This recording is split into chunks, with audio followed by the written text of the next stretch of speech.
मित्रांनो नमस्कार, जय महाराष्ट्र। या घडीची बातमी सध्या समोर येते तर सिंधुदुर्ग जिल्ह्यातून नारायण राणेंच्या गडाला उद्धव ठाकरेंनी लावला सुरुंग। ठाकरेंच्या शिवसेनेमध्ये अतिशय दमदार सर्वात मोठा प्रवेश नारायण राणेंच्या मूळ वरवडे गावातच उद्धव ठाकरेंनी नारायण राणे असं भाजपला पाळले सर्वात मोठे किंडार।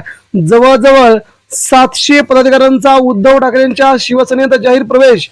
अनेक मुस्लिम बांधवांचाही विनायक राऊत यांच्या उपस्थितीत शिवसेनेत प्रवेश। लवकरच मातोश्रीवरती प्रवेश सोहळा। कोण कोण मोठे नेते आले बघूया।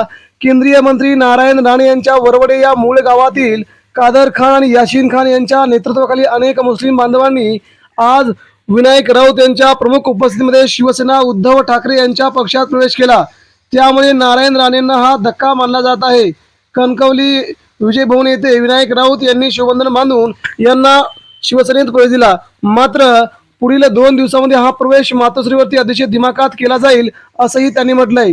एकीकडे सिंधुदुर्गमध्ये नारायण राणेंचा विजय झाला असताना आता मात्र उद्धव ठाकरेंच्या शिवसेनेत नारायण राणेंच्या मूळ गावातून मुस्लिम बांधवांनी केलेला प्रवेश हा उद्धव ठाकरेंसाठी खूप मोठा मानला जात आहे। ठाकरेंच्या नेतृत्वावरती विश्वास दाखवत शिवसेनेचा भगवा झेंडा त्यांनी हाती घेतला आहे।